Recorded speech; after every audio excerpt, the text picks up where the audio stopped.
శ్రీ మహాగణాధిపతయే నమః. ఐం మహాసరస్వత్యే నమః. శ్రీ లలితాంబికాదేవియే నమః.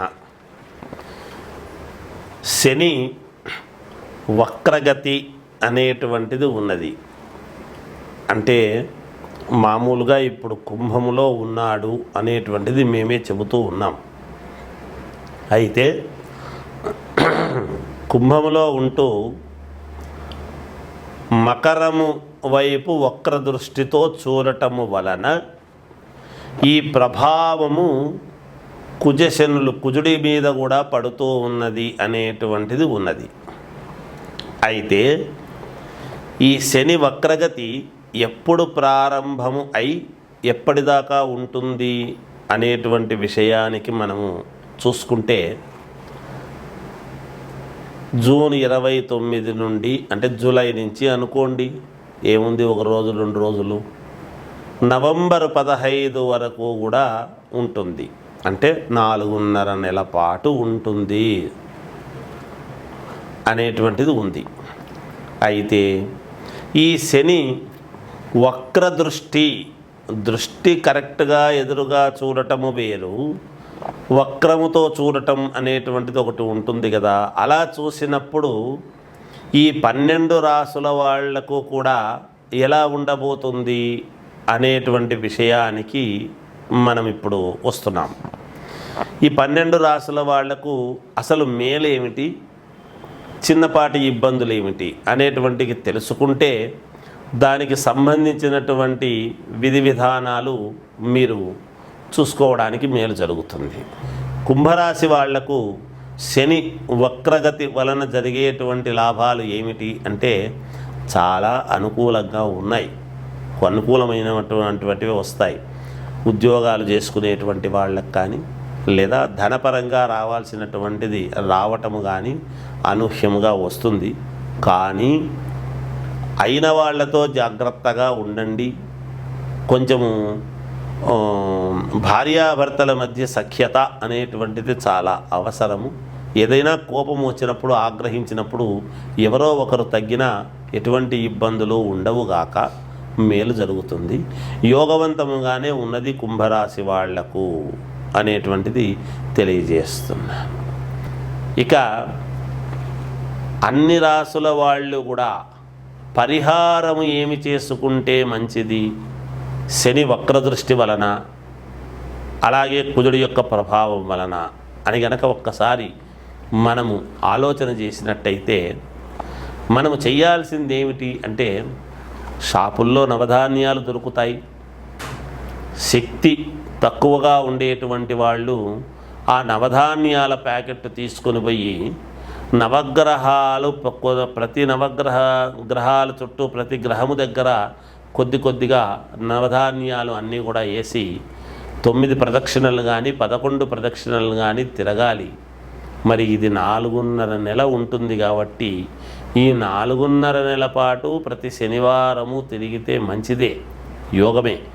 అయితే మాకు పర్వాలేదు అని అనుకునేటువంటి వాళ్ళు నవగ్రహ హోమము చేసుకుంటే పుణ్యప్రదం.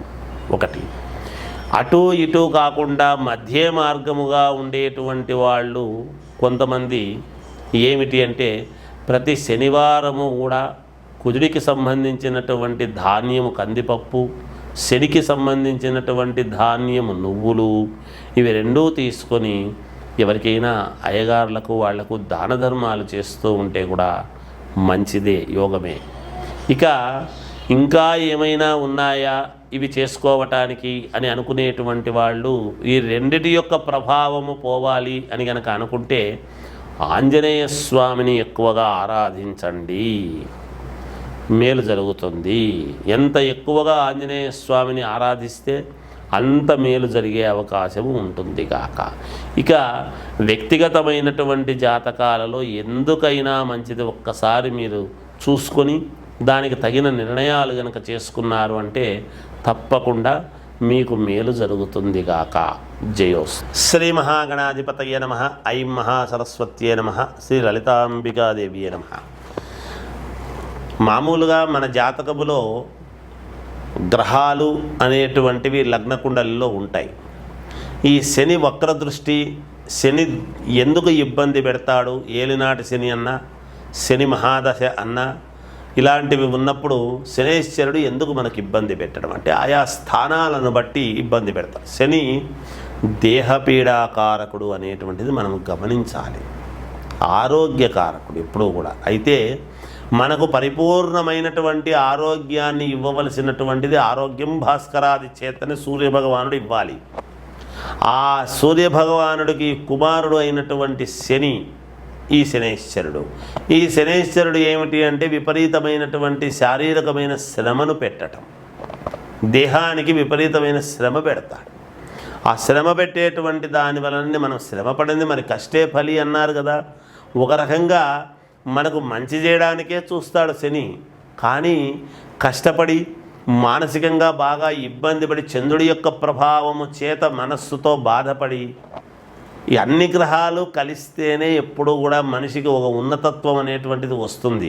అందుకే కదా నవగ్రహాలన్నీ ఒకే పాడమట్టములో ఎలా అయితే ఉంటాయో ప్రతి మానవుడి యొక్క దీంట్లో కూడా లగ్నకుండల్లో ఎక్కడెక్కడ ఏమున్నాయి అనేటువంటిది మనం చూసుకుంటాం. దాంట్లో భావచక్రం ఏమిటి, ఆరుడ ఏమిటి, నవాంశ ఏమిటి, ఇంకోటి ఏమిటి అన్నీ చాలా ఉన్నాయి, చూసుకుంటాం. ఏదానికి అది ఏమిటి, ఏం సంగతి అనేటువంటివి ఉన్నాయి. అయితే మనం ఎక్కువగా లగ్నకుండలి అనేటువంటిది చూసుకున్నప్పుడు మనము ఏ గ్రహం ఎక్కడ, గురువు ఇవ్వవలసినటువంటి యోగాలు ఏమిటి, శుక్రుడు ఇచ్చేటువంటి వెలుగును ఏమిటి, అలాగే కుజుడు ఇచ్చేటువంటి కారణాలు ఏమేమిటివి అని ఒక్కొక్కరు ఒక్కొక్క ఇది అనేది ఉంటుంది కదా. అన్నీ కలిస్తేనే మానవ జీవితం. ఈ ఒడిదుడుకుల యొక్క జీవితమే మానవుడిది.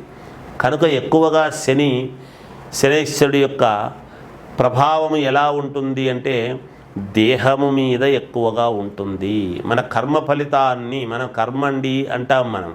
అంటే బుద్ధి కర్మానుసారిణి. బుధుడు మనకు బుద్ధిని, ఇది జ్ఞానాన్ని ప్రసాదించేది గురువు. ఇవన్నీ కూడా బుద్ధిలో బృహస్పతి రావాడు అంటూ ఉంటారు, వినుంటారు. ఎందుకంటే పూర్తి జ్ఞాన సంపదను అనేటువంటి. అలాగే మోక్షము ఇంకొక రకమైనటువంటి ఇది ఇచ్చేటి కేతువు, రాహువు కేతువులు ఇచ్చేటువంటివి. ఎవరి ప్రభావము వాళ్ళు చూపిస్తూనే ఉంటారు. ఎక్కువగా శనేశ్వరుడు ఏమిటి అంటే అలా పాతాళాన్ని చూపిస్తాడు, మహాద్భుతమైనటువంటి శిఖరాన్ని ఎక్కి కూర్చోబెడతాడు శని అనుకుంటే. అది శని భగవానుడి యొక్క ప్రతిభ ప్రతి వాళ్ళ జాతకములోను. అందుకనే శని వక్రగతి అనేటువంటిది వచ్చేటప్పటికీ రాసుల ప్రకారముగా మహాద్భుతముగా ఉండినా శని వక్ర దృష్టితో చూస్తున్నాడు ఓరకంట అనేటువంటిది ఎప్పుడైతే వస్తుందో కొన్ని ఇబ్బందులు అనేటువంటివి సహజం ప్రతి వాళ్లకు కూడా. అందుకే దానికి సంబంధించినటువంటివి ఎవరెవరు ఏ లగ్నంలో పుట్టారు వాళ్లకు ఆ శని ఎక్కడ ఉన్నాడు, అనుకూలమైన చోట ఉన్నాడా, ప్రతికూలమైన చోట ఉన్నాడా, గోచార రీత్యా ఇప్పుడు వక్ర దృష్టిలో ఉన్నాడు ఇప్పుడు శని. ఆ వక్ర దృష్టిలో ఉండేటువంటిది ఆయా లగ్న జాతకులకు ఎక్కడ ఉన్నాడో చూస్తే వీటిని ఒక్కసారి మనం సమన్వయం చేసుకుంటే కొంతమందికి కొన్ని ఇబ్బందులు తప్పవు, కొంతమందికి మంచి తప్పదు. మంచి జరిగేటువంటి వాళ్లకు మంచి, ఇబ్బందులు జరిగే వాళ్లకు కొన్ని ఇబ్బందులు ఉంటాయి. కాబట్టి ఆ ఇబ్బందులు పడకూడదు అనేటువంటి భావనతోనే ఈ శనేశ్వరుడికి సంబంధించినటువంటిది మిగతా గ్రహాలకు సంబంధించినటువంటి ఒక్కసారి మనము చూసుకుంటే మేలు జరుగుతుంది అనేటువంటి భావనతో తెలియజేయటమే ఈ ముఖ్య ఉద్దేశ్యం అని తెలియజేస్తూ జయోస్తు.